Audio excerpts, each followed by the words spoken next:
Hello students, मी प्राध्यापक उदय टेके. आज आपण प्रोसेस कॉस्टिंग ॲबनॉर्मल लॉस कसा कॅल्क्युलेट केला जातो त्यावर एक प्रॉब्लेम सॉल्व करून डिस्कशन करणार आहोत. सो इन प्रोसेस ए, ही प्रोसेस ए आहे. In process A 100 units of raw materials were introduced at a cost of rupees 1000. The other expenditure incurred by the process was rupees 602.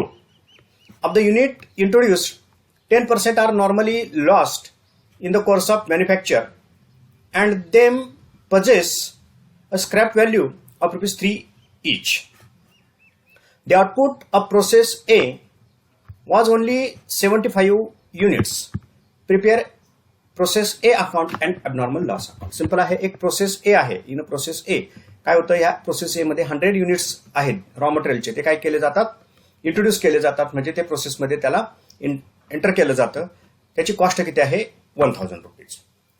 त्यानंतर ते other expenditure incurred, इतर खर्च जे आहे प्रोसेससाठी, तो आहे किती, 602 रुपयाचा.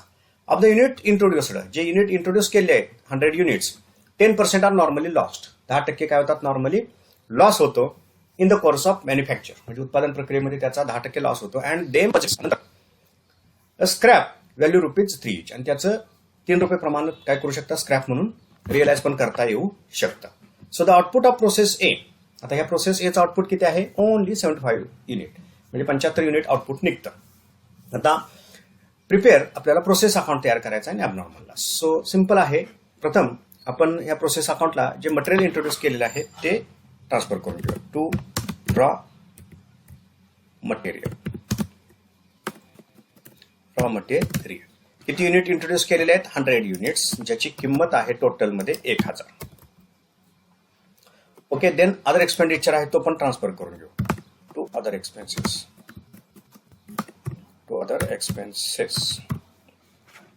तो आलेला आहे 602 रुपये. युनिटचा काय संबंध नाही, तर फक्त टोटल तो खर्च आहे 602 रुपये. Okay, so this is the debit side of process account. Okay, then next of the unit introduced, हे जे युनिट इंट्रोड्यूस केले आहे 10% normally lost in the course of manufacture. 10% काय होतं, लॉस्ट होतो. So by loss, by process loss किंवा normal loss म्हणू शकतो आपण. जनरली तो रिकवर होत नाही, परंतु तो रिकवर होणार आहे बाय नॉर्मल लॉस. किती, 10%, 10%, किती, 100 युनिटच्या 10%, दॅट इज 10 युनिट्स. ह्या काय असेल, लॉस असेल. देन हा जो लॉस आहे 10 युनिट्सचा, स्क्रॅप म्हणून इथं काय करायचं आहे, तो रिअलाइज करायचा आहे. Okay. Then purchase scrap value rupees 3, 10 unit 3 रुपयानं वसूल झालेत. अमाऊंट किती मिळेल, 30 रुपये. ओके. Normal loss. आता पहा, after deduction of normal loss, remaining balance of unit introduced is the final product. म्हणजे जे युनिट तुम्ही इंट्रोड्यूस केले आहेत, हा लॉस वजा जाता राहिलेले आयटम काय असतील, तुमचं फिनिश्ड प्रॉडक्ट असेल. प्रोसेस एकच आहे, म्हणजे ते फिनिश्ड प्रॉडक्ट असेल. आता रियालिटी काय आहे पहा. द आउटपुट ऑफ प्रोसेस ए, आता या प्रोसेस एचं आउटपुट किती आहे, ओनली 75 युनिट्स. किती युनिटचं आउटपुट आहे, 75 युनिटचं आउटपुट आहे. पहा मग आता आपल्याला फिनिश्ड स्टॉक 75 युनिटचा दाखवावा लागेल by finished stock account. Okay. Finished stock account किती, 75 युनिट्स. ओके. याचं व्हॅल्युएशन आपण करू, व्हॅल्यू वगैरे. आता पहा, 100 युनिट इंट्रोड्यूस केले, 100 युनिट्स इंट्रोड्यूस केले, 10 युनिट्स स्क्रॅप झाले, लॉस्ट झाला. ओके. मग आउटपुट किती यायला पाहिजे, आउटपुट यायला पाहिजे 10 युनिट्स गेल्यानंतर आउटपुट यायला पाहिजे 90 युनिटचं. फिनिश्ड प्रॉडक्ट किती व्हायला पाहिजे, 90 युनिटचा. पण प्रत्यक्ष तो किती आलेला आहे, 75 युनिटचा. म्हणजे 15 युनिट्स हे काय आहे, ॲबनॉर्मल लॉस. 15 युनिट्स काय आहे, ॲबनॉर्मल लॉस. कसं कॅल्क्युलेट केलं लक्षात आलं? 15 units abnormal loss. After deduction of normal loss as well as scrap the remaining unit of input. इनपुटचे जे राहिलेले युनिट्स असतात हे लॉस वजा जाता हे फायनल प्रॉडक्ट असायला पाहिजे, फिनिश्ड प्रॉडक्ट असायला पाहिजे. पण जर त्या प्रोसेसचं फायनल प्रॉडक्ट फिनिश्ड प्रॉडक्ट दिलेलं असेल तर expected output and actual output यामधला जो डिफरन्स असतो जनरली तो काय असू शकतो? ॲबनॉर्मल लॉस किंवा ॲबनॉर्मल गेन असू शकतो. अबाव एक्सपेक्टेड प्रोडक्शन, जर ॲक्च्युअल प्रोडक्शन जास्त असेल तर ॲबनॉर्मल गेन, आणि जर ॲक्च्युअल प्रोडक्शन कमी असेल तर काय असतो? Abnormal loss. Okay, so calculation of abnormal loss कसं कॅल्क्युलेट केला ते मॅथमॅटिकली दाखवलेलं आहे bye abnormal loss.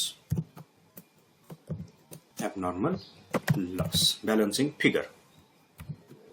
Abnormal loss balancing figure. कोणती balancing figure? Units of input minus normal loss and finished stock balancing figure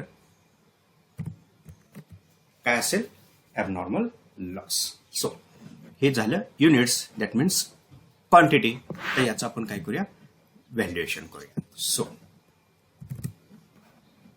valuation of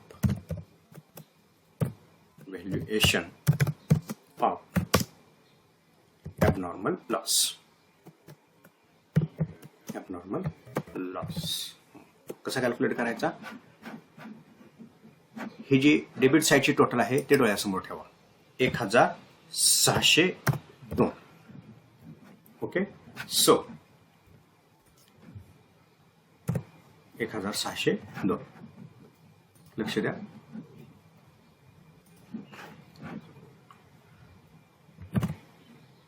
cost of good unit, good म्हणजे जे चांगले production आहे ते, कॉस्ट ऑफ गुड युनिट.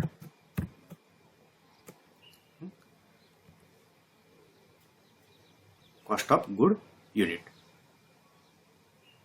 1602 हा खर्च आहे, minus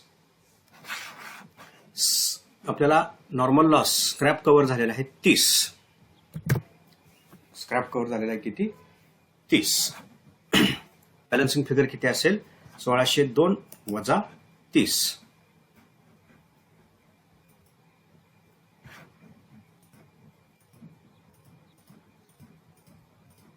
1572. 1572. Okay, so 1572 is the cost of process. 1572 divided by good unit. Good unit किती असतील? हे 15 आणि 75 90. 15 आणि 75 90. ओके, याचं कॅल्क्युलेशन करा. भागिले 90. जर लॉस झाला नसता तर 90चं प्रोडक्शन असतं, म्हणजे 17 रुपये 46 पैसे 47 पैसे. 17 रुपये 47 पैसे हे असेल per unit cost. Okay, so abnormal loss 15 आहे गुणिले 17.47 गुणिले 15 262 रुपये. 262 रुपये हा काय असेल? Abnormal loss. आणि फिनिश्ड स्टॉक किती? 75 गुणिले 17.47.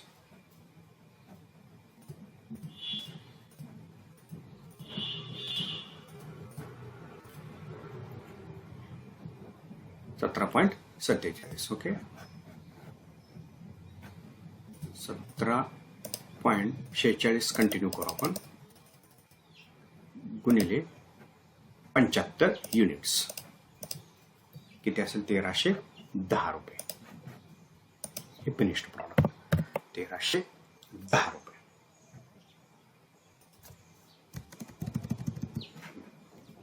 करा टोटल याची 1310 plus 262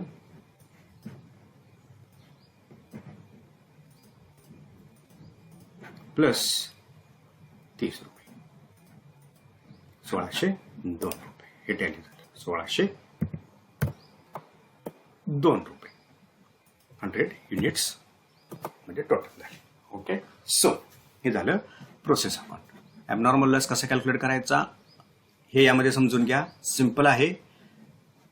after deduction of normal loss and after deduction of scrap remaining figure is the expected output. हे तुमचे काय असेल expected output. If the output is given in the problem, त्या प्रॉब्लेममध्ये आउटपुट दिलेलं असेल, then the actual output and expected output, the difference is called abnormal loss or abnormal gain. If the actual output is more than expected output, then it is called as abnormal gain, and actual output is less than expected output, then it is called as abnormal loss.